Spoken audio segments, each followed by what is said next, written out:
ஒரு 2 இன்ச் குழாயில் வர தண்ணியை மரத்து வேர் பூந்து அடைக்க முடியும்னு சொன்னால் நம்புவீங்களா? ஹாய் காய்ஸ், நம்ம எப்பவும் போல் காலையில் கட்டுத்தர வேலைலாம் முடிச்சுட்டு நம்ம தோப்பில் மழை காலத்தில் அதிகமாக மோட்ரு யூஸ் பண்ணுறதில்ல. அதனால் அந்த டைமில் எப்படியாவது குட்டி குட்டி ஹோல்ஸ் வழியாக மரத்து வேர்லாம் உள்ளே போய் தண்ணியோட ஃப்ளோ அடைச்சிக்கும். அது எப்போ தெரியும்னா, அடுத்து மழை காலம் முடிஞ்சு எப்போ கேட் வால் திருப்புறோமோ அப்போ தான் தெரியும். அப்படியே விட்டாலும் மரத்துக்கு தண்ணி பாயாது. அதனால் பறித்து அதை எந்த இடத்துக்கிட்ட லேக் ஆகி நிற்கிதோ அதை அறுத்து பார்க்கணும் குழாவை. பறிக்கிறது கரெக்டாக மற்ற சைடு பைப் டேமேஜ் ஆக மாதிரி அக்யூரேட்டாக கரெக்டாக பறிக்கணும்.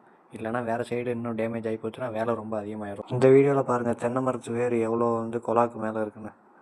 இது மாதிரி தான் ஃபுல்லாக போட்டு பைப்பை போட்டு அமுச்சிடும். எந்த இடத்துல தண்ணி ப்ரெஷர் குறையுதோ அந்த இடத்துல கரெக்டாக பிளேடு வச்சு அறுத்து விட்டு தண்ணி விட்டோம்னா தெரியும் என்ன அடைச்சிருக்குன்னு. அது மாதிரி அறுத்து விட்டு தண்ணி விட்டு பார்க்கும்போது நினச்ச மாதிரியே வேர் தான் அடைச்சிருந்துச்சு. இது சப்போட்டா மரத்து வேருன்னு நினைக்கிறேன். அறுத்து விட்ட குழாவை ஜாயின் போடுறதுக்கு 2 இன்ச் கப்ளிங் இல்லைன்ட்டாங்க.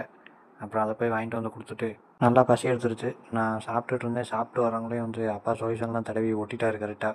ஒட்டி முடிச்சுட்டு கேட் வால் திறந்து விட்டாச்சு.